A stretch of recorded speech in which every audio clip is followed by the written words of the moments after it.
수입품 가격 거품 현상이 어제 오늘의 일은 아닌데요.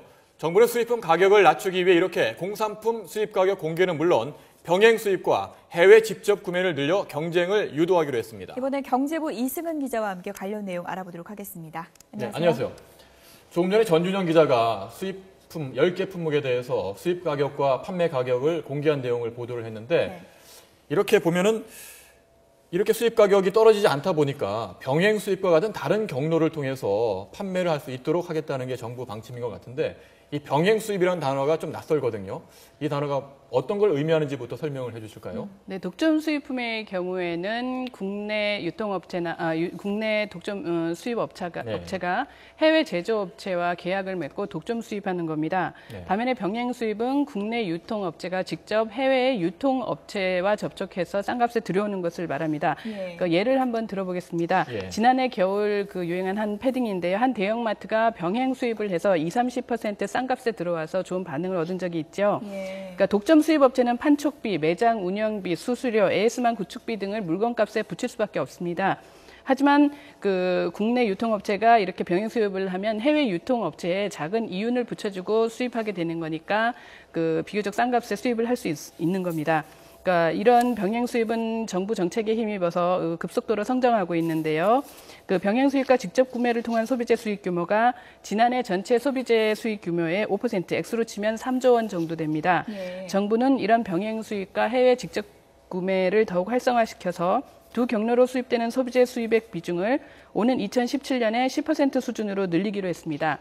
금액으로 치면 8조 원 수준으로 늘리겠다는 겁니다. 수입품 워낙 비싸다 보니까 요즘에 해외 직구족도 상당히 이제 많이 늘었는데 관심 있는 분들 많을 것 같습니다. 병행 수입이나 해외 직구를 어떻게 활성화하겠다는 계획인가요? 네, 통관 인증제라는 것이 있습니다. 이 절차를 간소화해서 군소 업체들의 병행 수입량을 늘리겠다는 겁니다.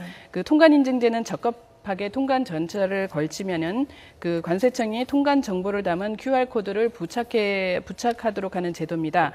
이게 진품인지 확인해주는 제도는 아닙니다. 하지만 적어도 이 제품이 제대로 된 절차를 거쳐서 수입됐다 이런 걸 보여주는 간접 보증인 셈인데요. 정부가 이 통관 인증제 진입 장벽을 낮춰서 내년에 관련 업체를 현재 122곳에서 230개로 늘릴 예정입니다. 대상 상표도 기존의 옷과 신발 등이 주류를 이뤘는데요. 앞으로는 소형 가전, 자동차 부품, 캠핑용품 등 내구 소비재까지 추가해 350여 개로 늘릴 예정입니다. 또 해외 직구의 경우에는 7월부터 수입 신고를 대폭 간소화하게 됩니다. $100 이하 해외 직접 구매 품목에 한해서 간략한 절차만 적용하는 이른바 목록 통관 대상을 현행 의류나 신발 등 6개 품목에서 식품과 의약품을 제외한 전체 소비재로 확대하기로 했습니다. 예, 그렇군요. 그런데 말이죠. 병행 수입 품목이 아무리 싸다고 해도 소비자들이 선택하지 못하는 것이 이게 과연 진짜일까? 애프터 서비스는 제대로 받을 수 있을까? 이런 의구심이 들기 때문이 아닐까요? 맞습니다. 가장 큰 병행 수입 활성화의 가장 큰 걸림돌이 바로 이 소비자들의 의구심입니다. 애프터 서비스와 관련된 의구심이 가장 큰데요. 때문에 정부가 병행 수입협회 차원의 공동 애프터 서비스 기반 구축을 지원하기도 했습니다. 또 중장기적으로 병행 수입협회 차원에서 진품을 확인해주는 인증마크 발행을 추진할 예정입니다. 위조 상품을 취급한 업체는 통관 인증업체 지정을 즉시 취소한다는 방침입니다. 그런데 이제 해외 직접 구매하다 보면은 조금 싸게 사서 좋긴 한데 환불도 잘 안 되고 좀 피해도 많더라고요. 이런 거에 대한 대책도 좀 마련되는 건가요? 그렇습니다. 특히 말씀하셨듯이 해외 직접 구매가 문제입니다. 한국소비자원에 접수된 소비자들의 해외 직접 구매와 관련된 피해 접수가 지난해 30%나 늘어났습니다. 한 해 1,500여 건이나 됩니다. 업체들이 지나친 반품 수수료를 요구한 경우가 30% 가까이를 차지해 가장 많았는데요. 아직 어떤 직구 사이트가 안전한지 또 만족도가 어떻게 되는지 해외 직구를 이용할 때 이런 것을 지켜라 이런 가이드라인조차 마련되지 않은 상황입니다. 그래서 정부가 이번에 가이드라인 마련이나 블랙리스트 공개 등 소비자 보호 대책을 같이 마련했는데요. 이번에 해외 직구나 같은 것을 활성화 대책과 아울러서 이렇게 소비자 보호 정책에도 좀 속도를 내야 할 것으로 보입니다. 이번 조치로 카페, 블로그 이런 걸 이용한 병행 수입, 직구, 구매 대행 이런 게 굉장히 활성화될 것으로 보이는데요. 포털 사업자에게 관리할 의무를 강화한다든지 이런 내용이 담기긴 했지만 아직은 좀 미흡하다는 지적이 많습니다. 또 반품시 관세 환급 절차를 간소화하는 내용도 서둘러야 될 것으로 보이고요. 미국 등 외국과 무엇보다 그 피해가 생겼을 때 공조를 강화하는 정책도 마련돼야 될 것으로 보입니다. 네.